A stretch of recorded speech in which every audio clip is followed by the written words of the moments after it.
Dark சீரிஸோடைய இன்ஸ்பிரேஷனே இந்த கதைகள் தான். ஸோ எல்லாருக்கும் ஒரு பெரிய ஹாய், முக்கியமா ஃபிலிம் ரோல் ஃபேமிலிக்கு எல்லாரும் வந்துட்டீங்கல்ல. இன்னைக்கு நம்ம ரொம்ப ரொம்ப வித்தியாசமான ஒரு கதையை பார்க்க போறோம். டாக்டர் ஹூ அப்படின்ற ஒரு வேற லெவல் சீரிஸ் ஒன்று. ஒவ்வொரு எபிசோடும் வேற வேற கதைகளா இருக்கும். அதுல இன்னைக்கு நம்ம பார்க்க போறது ரொம்ப நாள் கழிச்சு ஒரு டைம் டிராவல் கதையை பார்க்க போறோம். ஆல்ரெடி நான் சொன்ன மாதிரி இந்த கதைகள்ல வர நிறைய விஷயங்கள் டார்க் சீரிஸ்ல வந்திருக்கும். இன்னும் சொல்ல போனா டார்க் சீரிஸே இதுல இருந்து இன்ஸ்பயர் பண்ணி தான் எடுத்திருப்பாங்களே. அதோட இந்த கதையை கேட்டதுக்கு அப்புறம் ஏதாவது ஒரு சிலைய பாத்தீங்கன்னா உங்களுக்கு பயம் வந்துடும். ஏன்னா அந்த கதையோடைய வில்லன்களே சிலைகள் தான். ஒரு பால் அடைஞ்சு போன பில்டிங்ல வந்து சில சிலைகள்லாம் இருக்கு, ஏஞ்சல்ஸ் உடைய சிலைகள். அந்த சிலைகள்லாம் எங்க இருந்து வந்தது, அதுங்களால வரப்போற ப்ராப்ளம் தான் முழு கதையே. கதைக்குள்ள போகிறதுக்கு முன்னாடி உங்க ஃபிலிம் ரோல ஞாபகமா சப்ஸ்கிரைப் பண்ணிக்கோங்க. சோ இன்னைக்கு நம்ம பிளிங்க்ன்ற ஒரு ஃபேண்டசி ஹாரர் கதையை தான் பார்க்க போறோம். கதையோட ஆரம்பத்துல ஒரு பழைய பால் அடைஞ்சு போன ஒரு வீடு ஒண்ணு. அந்த வீட்டுக்குள்ள ஒரு பொண்ணு போறாங்க.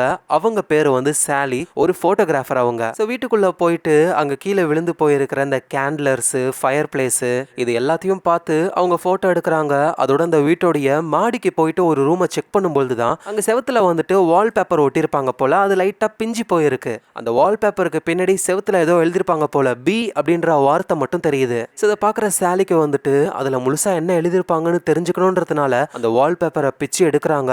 அப்பதான் ஒரு விஷயம் தெரிய வருது. அழுவும் தேவதைகள் கிட்ட இருந்து ஜாக்கிரதையா இருங்க அப்படின்னு எழுதிருக்கு. இதை பார்க்குற போட்டோகிராஃபர் சாலிக்கு ஒன்னும் புரியல. எனது அழுவும் தேவதைகளா? இதை பத்தி இன்னும் நிறைய எழுதிருக்க வாய்ப்பு இருக்கு அப்படின்னு சொல்லி இன்னும் வால்பேப்பர்ஸ் அவங்க பிரிக்கும் பொழுதுதான் ரொம்ப ஜாக்கிரதையா இரு, டக்குன்னு கீழே குனி அப்படின்னு எழுதிருக்கு. திரும்பவும் பிச்சுக்கிட்டே இருக்காங்க. நான் தான் சொல்றேன்ல கீழே குனி. ஆனா சாலி எதுவும் கண்டுக்காம தொடர்ந்து பிக்கும் பொழுதுதான் அதுல நம்ம சாலியோடைய பேரு போட்டிருக்கு.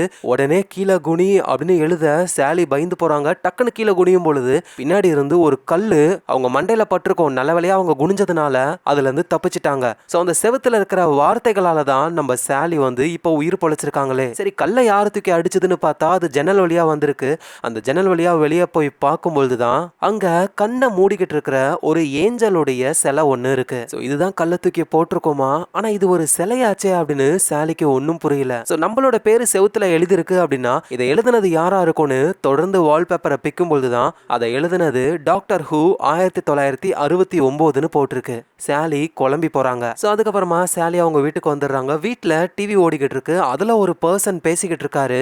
உங்க வாழ்க்கையத்தை நம்பிதான் இருக்கு, பிளிங்க் பண்ணாதீங்க, பிளிங்க் பண்ணீங்கன்னா நீங்க இறந்து போயிடுவீங்க அப்படின்னு ஏதோ ஒன்னத்தை பத்தி பேசிக்கிட்டு இருக்காரு. நம்ம சாலி அதெல்லாம் கண்டுக்காம போன் எடுத்து அவங்களுடைய ஃப்ரெண்டு கேத்திக்கு கால் பண்றாங்க. கேத்தி நல்லா தூங்கிக்கிட்டு இருக்காங்க. அப்படியே தூக்கத்திலேயே அவங்க போன் அட்டன் பண்ணி பேசுறாங்க. சாலியும் வந்து நடந்த விஷயத்த சொல்லி என் கூட வான்னு சொல்லி கூப்பிட, டைம் என்ன ஆகுதுன்னு தெரியுமா, நம்ம வேணா நாளைக்கு போகலாம், என்ன விடு நான் தூங்கணும் அப்படின்னு அந்த ஃப்ரெண்டு கேத்தி வந்துட்டு காலை கட் பண்ணிடுறாங்க. கரெக்டா இந்த நேரத்துல சாலியோடைய பாய் ஃப்ரெண்டு அவரும் தூக்கத்துல இருந்து வராரு. இவரோட பேரு வந்து லாரி. சோ லாரி யாருன்னா கேத்தியோடைய பிரதர். நம்ம சாலி வந்து அவங்க ஃப்ரெண்டோடைய பிரதரை தான் லவ் பண்ணிக்கிட்டு இருக்காங்களே.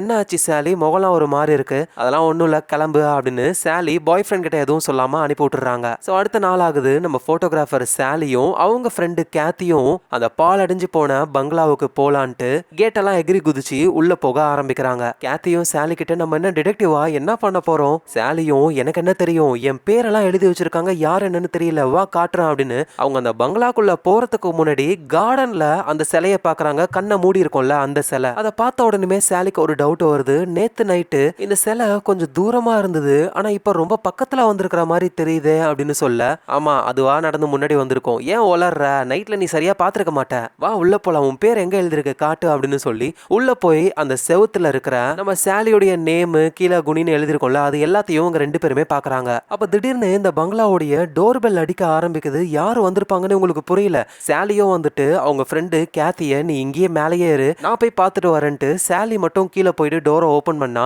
அங்க ஒரு பர்சன் இருக்காரு. அவர் யாரு என்னன்னு இப்ப நமக்கு தெரியல. ஆனா அவர் கையில ஒரு பழைய லெட்டர் ஒண்ணு இருக்கு. கரெக்டா இந்த டேட்டு இந்த டைம்ல இந்த லெட்டரை உங்ககிட்ட கொடுக்க சொன்னாங்க. சாலியும் யாரு கொடுக்க சொன்னது, என்னோட பாட்டி தான், ஆனா அவங்க 20 வருஷத்துக்கு முன்னாடியே இறந்து போயிட்டாங்க இப்படின்னு கீழே இவங்க பேசிக்கிட்டு இருக்க. மேல இருக்கிற கேத்திக்கு வந்து அவங்க என்ன பேசுறாங்கன்னு தெரிஞ்சுக்கணும். அதனால மெதுவா அப்படியே ஒட்டு கேட்கலான்னு ட்ரை பண்ணும்பொழுது இவங்களுக்கு பின்னாடி அந்த கார்டன்ல இருந்த அந்த சிலை கொஞ்சம் கொஞ்சமா முன்னாடி வருது. அதோட கண்ணை மூடிக்கிட்டு இருந்தது இப்ப கண்ணை ஓபன் பண்ணி நம்ம கேத்தியை தான் பாக்குது. நம்ம கேத்தி வந்துட்டு கீழே ஒட்டு கேட்கறதுல பிஸியா இருக்காங்களா, அந்த சிலையும் பக்கத்துல வந்துகிட்டே இருக்கு, அவங்கள பிடிச்சிரும் போல. டமால்னு டோர் க்ளோஸ் ஆகுற ஒரு சவுண்ட் கேக்குது. இங்க கீழே நம்ம சாலி பயந்து போறாங்க. கேத்திக்கு என்ன ஆச்சோ அப்படின்னு. இங்க அந்த லெட்டரை கொடுக்க வந்த பர்சனும் என்ன சொன்னீங்க, கேத்தியா? இந்த லெட்டரை கொடுக்க சொன்னதே கேத்தி தான், அவங்க தான் என்னோட பாட்டி. அதோட ப்ளீஸ் இந்த லெட்டரை வாங்கிக்கோங்க, இதை நீங்க வாங்கியே ஆகணும் அப்படின்னு சொல்லி கொடுக்குறாரு. எங்க நம்ம சாலி வந்துட்டு பயங்கரமா ஷாக் ஆகுறாங்க. மேல வந்து பார்த்தா அவங்க ஃப்ரெண்டு கேத்திய காணோம். பார்த்தா கேத்தி ஒரு வித்தியாசமான இடத்துல இருக்காங்க. என்னடா நம்ம எங்க இருக்கோம், லண்டனோட மிடில் தானே இருந்தோம் அப்படின்னு. அங்க ஒருத்தர் இருக்காரு, அவர்கிட்ட இது எந்த இடம்னு சொல்லி கேட்க இது ஹுல்லுன்னு சொல்றாங்க. நம்ம கேத்தி இருந்த இடத்துக்கும் இந்த இடத்துக்கும் ரொம்ப தூர டிஸ்டன்ஸ், எப்படி நம்மளால இங்க வர முடியும்னு புரியல. அவர் கையில நியூஸ் பேப்பர் இருக்கு, அதை எடுத்து பார்க்கும்போது தான் 1920 வருஷம்னு போட்டிருக்கு. சோ அந்த சிலை தான் வந்துட்டு நம்ம கேத்திய அட்டாக் பண்ணி அவங்கள கொல்லாம டைம் டிராவல் பண்ணி பாஸ்டுக்கு அனுப்பியிருக்கு. எங்க சாலியும் வந்துட்டு அந்த லெட்டரை ஓபன் பண்ணி பார்த்தா நம்ம கேத்தி இருக்காங்கல்ல, அவங்க 1920கள்ல இருந்த மாதிரியும் அங்க இருக்கிற ஒருத்தரை மேரேஜ் பண்ணிக்கிட்ட போட்டோஸ்லாம் இருக்கு. அதோட கேத்தியே எழுதின ஒரு லெட்டரும் இருக்கு. சாலியால எதையும் நம்பவே முடியல. உண்மையிலேயே இப்ப இந்த லெட்டரை கொடுத்தது கேத்தியோடைய பேரன் தான். ஸோ உடனே வேகமாக மேலே போய் பார்க்கும்பொழுது அங்கே ஒரு 3 சிலைகள் இருக்கு. எல்லாமே அதுங்களுடைய கண்களை மூடி இருக்குங்க. அதுலேயும் ஒரு சிலையுடைய கையில் ஒரு சாவி ஒன்று இருக்கு. அதை எடுத்துக்கிட்டு சாலி வேகமாக அந்த பால் அடைஞ்சு போன வீட்டை விட்டு அங்கேருந்து போகிறாங்க. ஆனால் அவங்க பார்க்காதது ஜன்னல் வழியா அந்த சிலைகள் அவங்கள பார்த்துக்கிட்டு இருக்கு. ஸோ அப்புறம் சாலி வந்து ஒரு ரெஸ்டாரண்ட்டுக்கு போயிட்டு நம்ம கேத்தி எழுதின அந்த லெட்டரை படிக்க ஆரம்பிக்கிறாங்க. ஹே சாலி, இது நீ படிக்கும் பொழுது நான் ரொம்ப வருஷத்துக்கு முன்னாடியே இறந்து போயிருப்பேன். அதோட என் பேரன் கையாலேயே அந்த லெட்டரை உங்ககிட்ட கொடுத்தேன் பாத்தியா, இதை முன்னாடியே நான் கொடுத்துருக்கலாம். ஆனா அப்படி கொடுத்திருந்தா டைமே டோட்டலா மாறி இருக்கும். சாலி, நான் ரொம்ப சந்தோஷமான ஒரு லைஃபை வாழ்ந்திருக்கேன். அதனால நீ என்ன நினைச்சு கவலைலாம் படாத. அதோட என் சமாதி எங்க இருக்கும் அப்படின்றதையும் இதுல நான் எழுதியிருக்கேன். முக்கியமா என்னோட பிரதரு டிவிடி கடை வச்சிருக்கான், அவங்கிட்ட போய் சொல்லு எனக்கு அவனை ரொம்ப ரொம்ப பிடிக்கும் அப்படின்னு. இப்படிதான் இந்த லெட்டர்ல எழுதியிருக்கு. ஸோ சாலியும் நேரா அந்த சமாதி இருக்கிற இடத்துக்கு போனா உண்மையிலேயே கேத்தியோடைய சமாதி இருக்கு. அதுல அவங்க பிறந்த வருஷமா 1902ன்னு போட்டிருக்கு. என்னை விட ஒரு வயசு சின்ன பொண்ணுன்னு நீ ரொம்ப ஓவரா பண்ணுவல, இப்ப பாரு உன்னை விட நான் 100 வயசு சின்ன பொண்ணு அப்படின்னு சாலி சொல்றாங்க. அதுக்கப்புறமா நேரா கேத்தியோடைய பிரதரை பாக்குறதுக்கு போறாங்க. ஸோ அவர் வந்து ஒரு டிவிடி கடையை வச்சிருக்காரு. அவருக்கும் கேத்திக்கும் வந்து ரிலேஷன்ஷிப்லாம் அவ்வளவா நல்லா இல்ல. ஆனா சாலி போயிட்டு சொல்றாங்க, கேத்தி இந்த மாதிரி வெளியூருக்கு போயிருக்கா, நடந்த உண்மையெல்லாம் சொல்லல, ஏன்னா அவர் நம்புவாரோ நம்ப மாட்டாரோ. இந்த மாதிரி வெளியூருக்கு போயிருக்கா, வரத்துக்கு ரொம்ப நாள் ஆகலாம், வருஷங்கள் கூட ஆகலாம். ஆனா அவளுக்கு உன் மேல ரொம்ப அதிக பாசம் இருக்குன்னு சொல்ல சொன்னா அப்படின்னு சொல்ல, எது என் மேல பாசம் இருக்கா, நம்புற மாதிரி இல்லையே, அவதான் சொல்ல சொன்னா நான் சொல்லிட்டேன். அதோட அந்த இடத்துல கண்ணை பிளிங்க் பண்ணாதீங்க, பிளிங்க் பண்ணா சாவு நிச்சயம் அப்படின்னு ஒருத்தர் பேசியிருப்பாருல டிவில.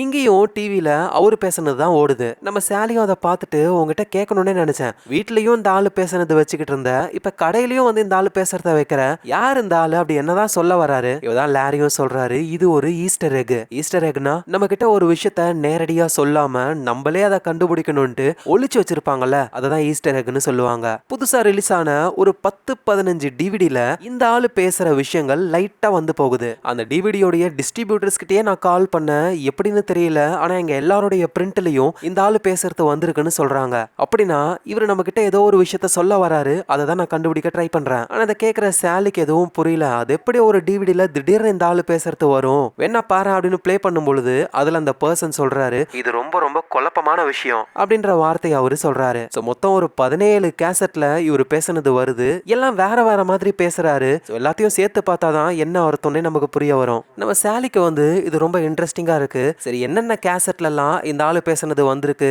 லிஸ்ட் கொடு அப்படின்னு சொல்லி கேட்க லாரியும் அந்த லிஸ்ட் எடுக்கிறதுக்கு போறாரு. அந்த கேப்ல சாலி வந்துட்டு அந்த பர்சன் பேசுற அந்த வீடியோவை பிளே பண்ணும் பொழுது அவரு டைமை பத்தி சொல்றாரு. டைம்ன்றது ரொம்ப ரொம்ப காம்ப்ளிகேட்டடான ஒண்ணு. மக்கள் இதை ஒரு மாதிரி நினைக்கிறாங்க, ஆனா அவங்க நினைச்சே பார்க்க முடியாத வித்தியாசமான ஒரு விஷயம் தான் டைம். என்ன இந்த ஆளு உளறிக்கிட்டு இருக்கா? அதான் சொன்னேன், இது ரொம்ப காம்ப்ளிகேட்டடான ஒண்ணுன்ட்டு. நீ தான் கேட்கவே இல்ல. என்ன நான் பேசுறதுக்கு பதில் சொல்றேன்? ஆஃப் கோர்ஸ் நீ பேசுறது எனக்கு கேக்குது, நான் பதில் சொல்றேன். அவ்வளவுதான். சாலி பயந்து போறாங்க. டக்குன்னு ரிமோட் எடுத்து பாஸ் பண்ணி விட்டுட்டு என்னடா நடக்குதுன்னு குழம்பி போக அந்த இடத்துக்கு லாரி வராரு. என்ன ஆச்சு? இல்ல ஒன்னும் இல்ல, இன்னைக்கு எனக்கு நாள் சரியில்லைன்னு நினைக்கிறேன். சரி சாலி, நான் லிஸ்ட்டை கொண்டு வந்துட்டேன், இந்த கேசட்ல தான் இந்த ஆளு பேசின எல்லாமே இருக்கு அப்படின்னு சொல்லி அந்த லிஸ்ட்டை கொடுக்குறாரு. நம்ம சாலியும் அதை வாங்கிக்கிட்டு நேரா வீட்டுக்கு போகலான்னு போதுதான் அந்த டிவிடி கடையிலேயே லாரி கூட ஒர்க் பண்ற ஒருத்தர் ஏதோ ஒரு ஷோவை பார்த்துட்டு, நீ போலீஸ் ஸ்டேஷனுக்கு போயிருக்கலாம்ல, ஏன் இவ போலீஸ் ஸ்டேஷனுக்கே போக மாட்டா அப்படின்னு சொல்லி டிவியை பார்த்து அவரு பேச நம்ம சாலிக்கு அது கனெக்ட் ஆகுது. நம்ம ஏன் போலீஸ்க்கு போகாம இருக்கோம் அப்படின்ட்டு நேரா போலீஸ் ஸ்டேஷனுக்கு போயிட்டு கம்ப்ளைண்ட்டையும் கொடுக்குறாங்க.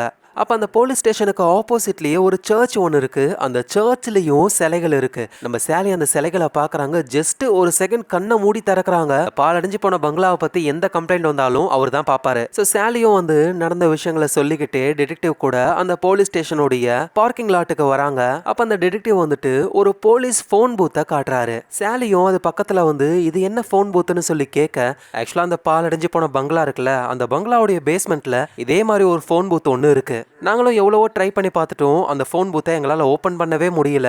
ஒரு சின்ன சாவி போட்டா போதும் திறந்துரும். நாங்களும் என்னென்னமோ பண்றோம், புது சாவிலாம் செஞ்சு போடுறோம், திறக்கவே மாட்டேங்குது. ஸோ அதை பத்தி இன்னும் நல்லா தெரிஞ்சுக்கணுன்றதுக்காக தான் அங்க பேஸ்மெண்ட்ல இருக்கிற மாதிரியே ஒரு ரிப்ளிகாவை இங்க செஞ்சு வச்சிருக்கோம். ஸோ இது வந்து வெறும் காப்பி தான். ஒரிஜினல் வந்து அந்த பாலடைஞ்சு போன பில்டிங்கோடைய பேஸ்மெண்ட்ல இருக்கு. சரின்னு அந்த டிடெக்டிவ் நம்ம சாலி கிட்ட இந்த கேஸை பத்தி ஏதாவது கேட்பாருன்னு பார்த்தா, நம்ம 2 பேரும் காஃபி குடிக்கலாமா, உங்க ஃபோன் நம்பர் கொடுங்க அப்படின்னு வலிஞ்சுக்கிட்டு இருக்காரு ஆளு. சாலியும் அவங்க ஃபோன் நம்பரை கொடுத்துட்டு அங்கிருந்து வெளியே போக ஆரம்பிக்கிறாங்க. நம்ம டிடெக்டிவ் ஃபோன் நம்பரை வாங்கிட்டோன்ற சந்தோஷத்துல திரும்பி அந்த ஃபோன் பூத்தை பார்த்தா, அந்த ஃபோன் பூத்தை சுத்தி ஃபுல்லா ஒரே சிலைகளா இருக்குங்க. அதுங்க ஃபோன் பூத்தை திறக்கிற மாதிரியான ஒரு பொசிஷன்ல தான் இருக்குதுங்களே. டிடெக்டிவ்க்கு புரியல, இவ்வளவு நேரம் இங்க எந்த ஒரு சிலைகளும் கிடையாது, எப்படி இங்க வந்ததுன்ட்டு அப்படியே பக்கத்துல போய் பார்க்கும்பொழுது ஒரு சிலை ஒண்ணு கண்ணை மூடி இருக்கு. இவரு மெதுவா அதை உத்து பார்த்துக்கிட்டே லைட்டா கண்ணை பிளிங்க் பண்றாரு. அவ்வளவுதான், இவரும் பாஸ்டுக்கு டிராவல் பண்ணிடுறாரு. எங்க நம்ம சாலி வெளியே போறாங்கல்ல, அப்பதான் அவங்களுக்கு ஒரு விஷயம் ஞாபகத்துக்கு வருது. அந்த சிலைகள் கையில இருந்து ஒரு சாவி எடுத்திருப்பாங்களே, அந்த சாவியை யூஸ் பண்ணி அந்த போன் பூத்தை திறக்கலாம் அப்படின்ற ஒரு ஐடியா தோணுது. உடனே வேகமா அந்த போலீஸ் ஸ்டேஷனுடைய பார்க்கிங்க்கு வந்து பார்த்தா அங்க டிடெக்டிவ காணோம். பார்த்தா டிடெக்டிவ் பாஸ்ட்ல இருந்து கண்ணை முழிச்சு எழுந்துக்கிறாரு. அங்க 2 பேரும் வராங்க. அவங்க கிட்ட நான் இப்ப எங்க இருக்கேன் அப்படின்னு சொல்லி கேட்க, அதுல ஒருத்தர் நீ 1969 பாஸ்டுக்கு வந்திருக்கன்னு சொல்றாரு. இவரு தான் வந்து பிரசன்ட் டைம்ல அந்த டிவில பேசினவரு, பிளிங்க் பண்ணாதீங்கன்னு சொல்லிருப்பாரு. இவரோட பேரு தான் டாக்டர். இவரு கூடவே மார்த்தான்னு ஒரு லேடி இருக்காங்க. குழம்பி போயிருக்கிற நம்ம டிடெக்டிவ் கிட்ட, நீ எப்படி இங்க வந்தியோ அதே மாதிரிதான் நாங்களும் இங்க வந்தோம். என்ன சொல்றீங்க புரியல. அந்த சிலைகள் உன்னை டச் பண்ணிருச்சுன்னா நீ பாஸ்டுக்கு வந்துருவ.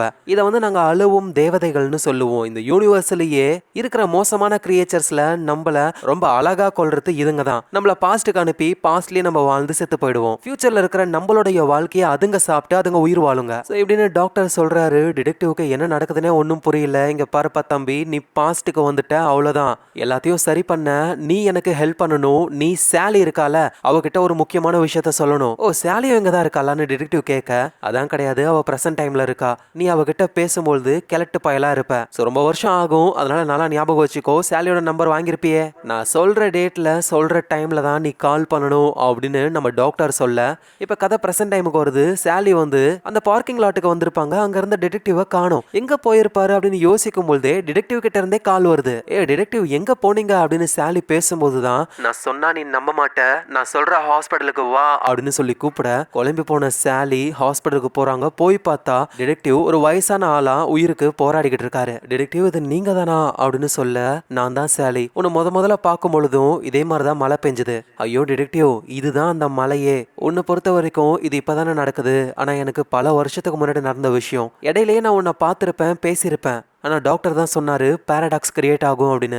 எது டாக்டரா? யாரு? அதே தான், அவரை எல்லாரும் தி டாக்டர் ஹூன்னு தான் சொல்லுவாங்க.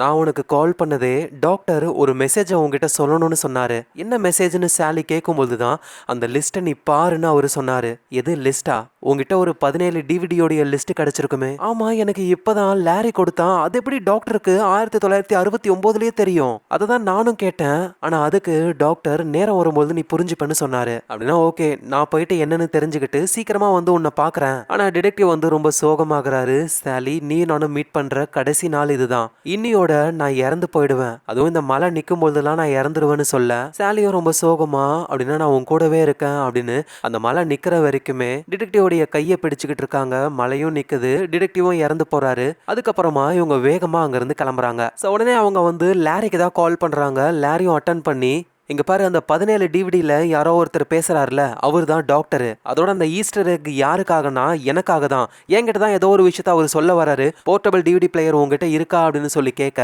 லாரியும் என்கிட்ட இருக்கு, அப்படின்னா நான் சொல்ற இடத்துக்கு வந்து என்ன மீட் பண்ணு. எந்த இடம்? அந்த பால் அடைஞ்சு போன பங்களா அப்படின்னு சொல்றாங்க. லாரியும் அந்த இடத்துக்கு வராரு. இந்த இடத்துக்கு கூப்பிட்டு இருக்க என்ன இவ்வளவு கொடூரமா இருக்கு, ஏன்னா அந்த வீடியோஸ் எல்லாம் நம்ம இங்க தான் வச்சு பார்க்கணும் அப்படின்னு சொல்லி வந்து அந்த போர்ட்டபிள் டிவிடி பிளேயரை ஆன் பண்றாங்க. லாரியும் சொல்றாரு, அந்த 17 டிவிடி கேசட்லயும் இருந்ததை எல்லாத்தையும் ஒன்னா மெர்ஜ் பண்ணி நான் கொண்டு வந்திருக்கேன். அதை ப்ளே பண்ண உடனேயுமே நம்ம சாலி வந்துட்டு, இவருதான் டாக்டர். எது டாக்டரா? ஆமா ஆமா, நான் தான் டாக்டர், கரெக்டா சொன்னீங்க. பாத்தியா லாரி, நம்ம பேசுறதுக்கு அவரு ரிப்ளை பண்றாரு. இது கேட்ட லாரியும் இதுக்கெல்லாம் வாய்ப்பே கிடையாது, அவர் என்னென்ன பேசுவாருன்னு நான் நோட் புக்ல எழுதி வச்சிருக்கேன் பாரு, இது ஆல்ரெடி ரெக்கார்ட் பண்ண ஒரு விஷயம், அவரு எப்படி நம்ம பேசுறதுக்கு ரிப்ளை பண்ண முடியும்? ஆக்சுவலி என்னால முடியும், நீங்க பேசுறத நான் கேட்டுக்கிட்டு தான் இருக்கேன். நம்ம சாலியும் குழப்பமா நீங்க யாரு எங்க இருந்து தான் பேசுறீங்கன்னு சொல்லி கேட்க, என்னோட பேரு டாக்டர், நான் 1969ல இருந்து பேசிக்கிட்டு இருக்கேன், நான் ஒரு டைம் டிராவலர். இன்னும் சொல்ல போனா 1969ன்றது என்னோட காலகட்டம் கிடையாது, நான் மாட்டிக்கிட்டேன். அவர் மட்டும் கிடையாது, கூட நானும் மாட்டிக்கிட்டு இருக்கேன், என் பேரு மார்த்தா அப்படின்னு மார்த்தாவும் வந்து பேசுறாங்க. சாலிக்கும் அந்த லாரிக்கும் என்ன நடக்குதுன்னே புரியல. இந்த வீடியோவை நீங்க 1969ல ரெக்கார்ட் பண்ணிருப்பீங்க, ஃபியூச்சர்ல நான் இதை தான் பேச போறேன்னு எப்படி கரெக்டா நீங்க பதில் சொல்றீங்க அப்படின்னு உங்க கேட்க, எங்க பாரு, டைம்ன்றது ரொம்பவே காம்ப்ளிகேட்டடான ஒரு விஷயம், நம்ம நினைக்காததெல்லாம் அதுல நடக்கும். காம்ப்ளிகேட்டட்னா பரவாயில்ல, என்கிட்ட சொல்லுங்க, எனக்கு அறிவு இருக்கு. இல்ல அது ரொம்ப காம்ப்ளிகேட்டடானது. அட எதுவா இருந்தாலும் பரவாயில்ல, கொஞ்சம் சொல்லுங்க. டைம்ன்றது ரொம்ப ரொம்ப காம்ப்ளிகேட்டடான ஒண்ணு, மக்கள் இதை ஒரு மாதிரி நினைக்கிறாங்க, ஆனா அவங்க நினைச்சே பார்க்க முடியாத வித்தியாசமான ஒரு விஷயம் தான் டைம். ஒரு நிமிஷம், டிவிடி கடைக்கு நான் வரும்போது டிவில இதை தானே நீங்க பேசிக்கிட்டு இருந்தீங்க? அதான் சொன்னேன், இது ரொம்ப காம்ப்ளிகேட்டடான ஒண்ணுன்ட்டு, நீ தான் கேட்கவே இல்ல. அதே டயலாக் தான் அடுத்தது நான் பேசுறது உங்களுக்கு கேட்கணும்னு சொல்லுவீங்க தானே? அஃப்கோர்ஸ், நீ பேசுறது எனக்கு கேக்குது, நான் பதில் சொல்றேன். இதெல்லாம் கேட்கிற லாரி சும்மா வெறித்தானோ, நம்ம டைம் டிராவலர் கூட பேசிக்கிட்டு இருக்கோன்ட்டு நடக்கிறதெல்லாம் அவர் எழுதிக்கிட்டு இருக்காரு. அதோட நான் ஒன்னும் லைவா உன் கூட எல்லாம் பேசிக்கிட்டு இல்ல, நீ என்ன பேச போறன்ற விஷயம்லாம் எனக்கு தெரியும், அதுக்கு பதில் சொல்லி ரெக்கார்ட் பண்ணி உனக்கு அனுப்பியிருக்கேன். ஆனா நான் என்ன பேச போறேன்றது உங்களுக்கு எப்படி தெரியும் அப்படின்னு சாலி கேட்க, அதான் பக்கத்துல உன் பாய் ஃப்ரெண்ட் இருக்கானே, அவன் எழுதிக்கிட்டு இருக்கான் பாரு அப்படின்னு சொல்லும்போது தான் சாலி போய் பாக்குறாங்க. அவரு பேசுனதை எழுதி வச்சிருப்பாரு, இங்க சாலி பேசுறதையும் அவர் எழுதிருப்பாரு. ஆனா லாரி இன்னும் எழுதி முடிக்கவே இல்லையே. சீக்கிரமாவே லாரி எழுதி முடிப்பான், அந்த காப்பி என் கையில வரும். அது எப்படி உன் கையில வரும்? நீங்க பாஸ்ட்ல தானே இருக்கீங்க.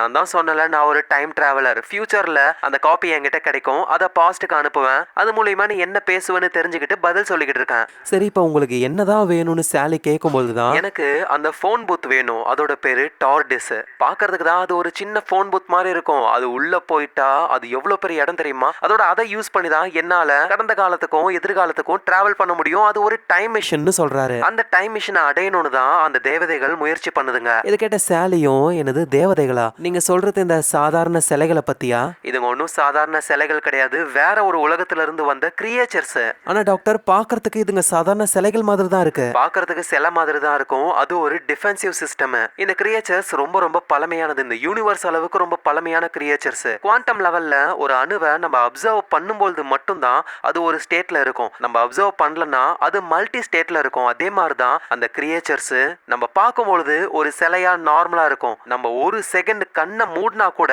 அதுங்க ரொம்ப வேகமா நம்ம கிட்ட நெருங்கிடுங்க, நம்மள அது கொல்லாது, ஆனா நம்மள பாஸ்டுக்கு அனுப்பிடும். சரி டாக்டர், இப்ப நான் என்னதான் பண்ணணும்னு சொல்றீங்க?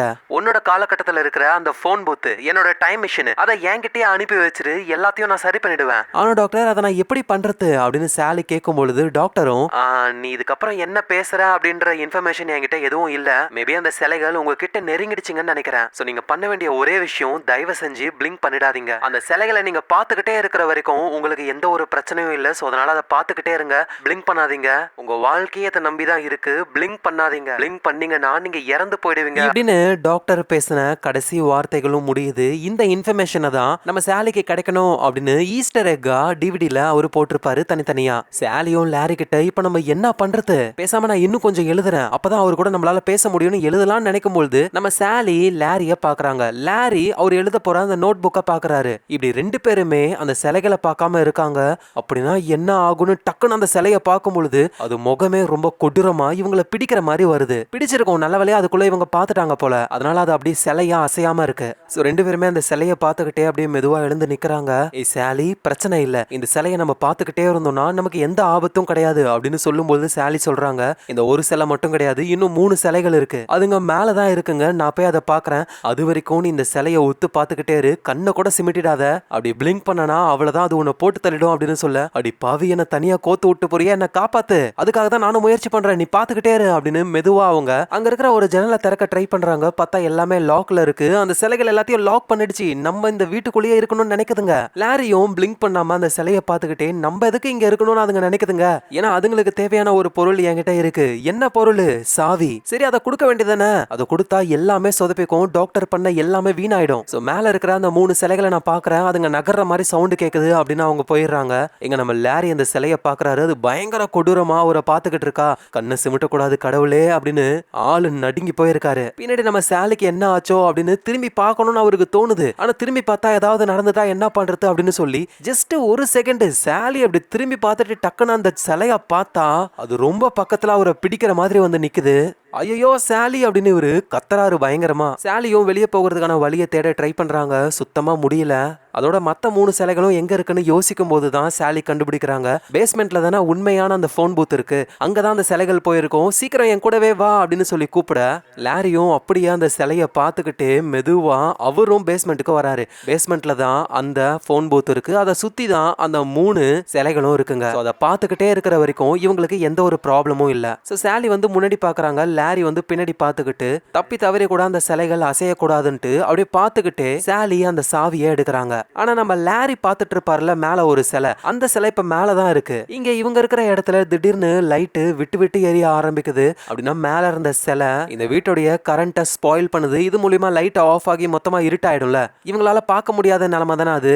இதை புரிஞ்சுக்கிற லாரி ஐயோயோ சீக்கிரம் ஏதாவது ஒண்ணு பண்ணு சாலி அப்படின்னு சொல்ல சாலியும் வேக வேகமா அந்த போன் பூத்தை ஓபன் பண்ண ட்ரை பண்றாங்க. இங்க லைட் வேற ஆஃப் ஆகி எரிய அது இருட்டாகும் பொழுது கொஞ்சம் முன்னாடி வருது. திரும்ப லைட் வரும் பொழுது இவங்க பாக்குறாங்களா, அதனால சிலையா இருக்கு. இப்படி அந்த சிலைகள் கொஞ்சம் கொஞ்சமா அந்த லைட்டோடைய பிளிங்குக்கு ஏத்த மாதிரியே முன்னாடி வந்துகிட்டே இருக்குங்க. சாலி சீக்கிரம் தர, இல்லைன்னா நம்ம காலி அப்படின்னு சொல்லி வேக வேகமா திறக்க ட்ரை பண்றாங்க. அதுங்க ரொம்ப பக்கத்துல வந்துருச்சுங்க. சடனா அதை ஓபன் பண்ணி உள்ள போயிடுறாங்க. அந்த பூத் சின்னதா இருக்கு. இப்போ அது ரொம்ப பெருசா இருக்கு உள்ளுக்குள்ள. அங்க நம்ம டாக்டருடைய ஹோலோகிராம் ஒன்னு வருது. டிஸ்க் இதுக்குள்ள போட்டீங்கன்னா இந்த டைம் மிஷின் எந்த காலகட்டத்துக்கு போகணுமோ அங்க சரியா போயிடும் அப்படின்னு சொல்ல என்னது டிஸ்கானு குழம்பி போறாரு. நம்ம லாரி கொண்டு வந்தார்ல டாக்டர் பேசின அந்த இன்ஃபர்மேஷன்லாம் ஒரே சிடில போட்டு அதுதான் டிஸ்க். அது அப்படியே பயங்கரமா ஜொலிக்குது. சோ இததான் இன்சர்ட் பண்ணோம் அப்படின்னு இன்சர்ட் பண்ணலாம்னு நினைக்கும் பொழுது வெளியே இருந்து அந்த 4 சிலைகளும் அந்த டைம் மிஷினையே ஆட்ட ஆரம்பிக்குதுங்க. இங்க உள்ள இவங்களால நிக்க கூட முடியல, கீழே விழுந்து போறாங்க. சோ சீக்கிரமா இதை இன்சர்ட் பண்ணணும்னு வேக வேகமா ஓடி போயிட்டு இன்சர்ட் பண்றாங்க.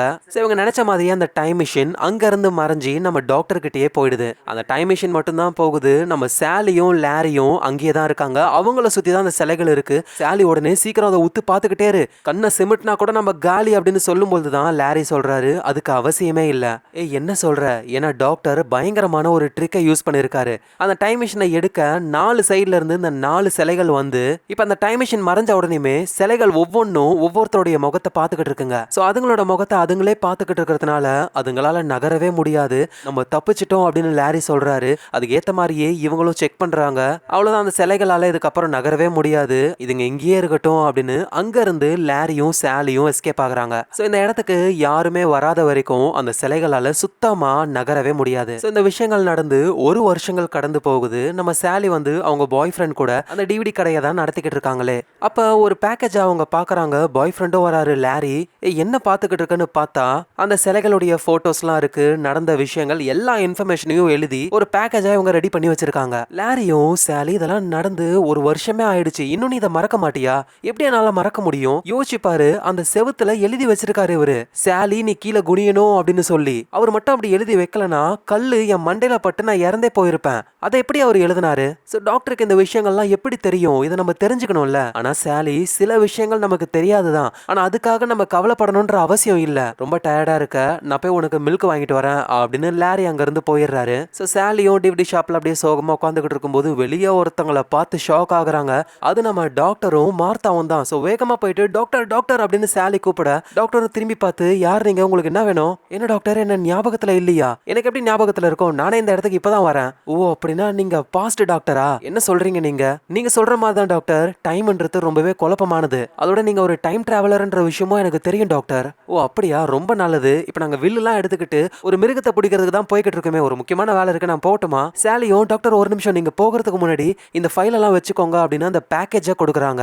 டாக்டர் ஒரு ப்ராப்ளம்ல நீங்க 1969லயே மாட்டிப்பீங்க. உங்க டைம் மிஷின் இந்த காலகட்டத்தில் மாட்டிக்கும். சோ அந்த மாதிரி டைம்ல உங்களுக்கு தேவையான இன்ஃபர்மேஷன் எல்லாமே இந்த பேக்கேஜ்ல இருக்கு அப்படின்னு சொல்லி அதை கொடுக்குறாங்க. டாக்டரும் அதை வாங்கிக்கிட்டு கேட்டு ரொம்ப ரொம்ப நன்றி, நீ என்னையே காப்பாத்திருக்க, இன்னும் சொல்ல போனா இந்த யூனிவர்ஸையே காப்பாத்திருக்க. ஆமா, உன் பேர் என்ன அப்படின்னு சொல்லி கேட்க, என்னோட பேரு சாலி அப்படின்னு இன்ட்ரோ ஆகுறாங்க. அதோட அந்த இடத்துக்கு தான் பாய் ஃப்ரெண்ட் லாரியும் வராரு. அவரு ஷாக் ஆகுறாரு.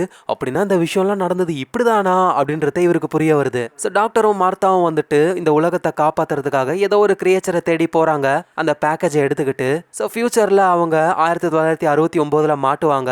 இந்த பேக்கேஜ்ல இருக்கிற இன்ஃபர்மேஷன் எல்லாம் யூஸ் பண்ணி நடந்த விஷயங்களை திரும்பவும் நடத்தி தங்களை தாங்களே காப்பாத்திப்பாங்க டாக்டரும் மார்த்தாவும். எங்க நம்ம சாலியும் டாக்டர் தான் எல்லாத்துக்கும் டாப்பு அப்படின்னு நினைச்சாங்க. ஆனா டாக்டருக்கே இந்த விஷயத்த சொன்னது நம்ம தான். ஸோ நம்மளும் இந்த உலகத்தை காப்பாத்துறதுல ஒரு சின்ன ரோலா இருந்திருக்கோம் அப்படின்னு ரொம்ப சந்தோஷத்தோட அவங்க பாய் ஃப்ரெண்ட் கூடவே அந்த டிவிடி கடையை நடத்திக்கிட்டு மீதி இருக்கிற வாழ்க்கைய ரொம்ப சந்தோஷமா வாழ போறாங்க. ஆனா என்னன்னா, இந்த ஊர் முழுக்க நிறைய சிலைகள் இருக்கு. அதெல்லாம் சாதாரண சிலைகளா இல்ல அதுங்களும் கிரியேச்சர்ஸா அப்படின்னு நமக்கு புரியல. ஆனா நம்ம டாக்டர் சொன்ன விஷயம் மட்டும் தெரிய வருது. பிளிங்க் பண்ணாதீங்க, பிளிங்க் பண்ணீங்கன்னா உங்க கதை முடிஞ்சிரும். ஸோ இந்த இடத்துலயே இந்த கதை முடியுது. உண்மையிலேயே சும்மா வேற லெவலான ஒரு டைம் டிராவல் ஃபேண்டசி ஹாரர் கதை. ஸோ இந்த டாக்டர் வந்துட்டு வேற வேற காலகட்டங்களுக்கு போயிட்டு நிறைய சாகசங்களை பண்ணுவாரு. அது எல்லாமே தனித்தனி கதைகளா நிறைய இருக்குங்க. எல்லாமே மைண்ட் ப்ளோயிங்கா இருக்கும். உங்களுக்கு வேணும்னா சொல்லுங்க, அந்த கதைகளை நம்ம அடிக்கடி பார்ப்போம். ஸோ நீங்க பார்த்துக்கிட்டு இருக்கிறது உங்க ஃபிலிம் ரோல். ஞாபகமா உங்க ஃபிலிம் ரோலை சப்ஸ்கிரைப் பண்ணி உங்க சப்போர்ட்டை கொடுங்க. நாளைக்கு நம்ம வேற லெவல் கதையில பார்க்கலாம். Lots of love guys.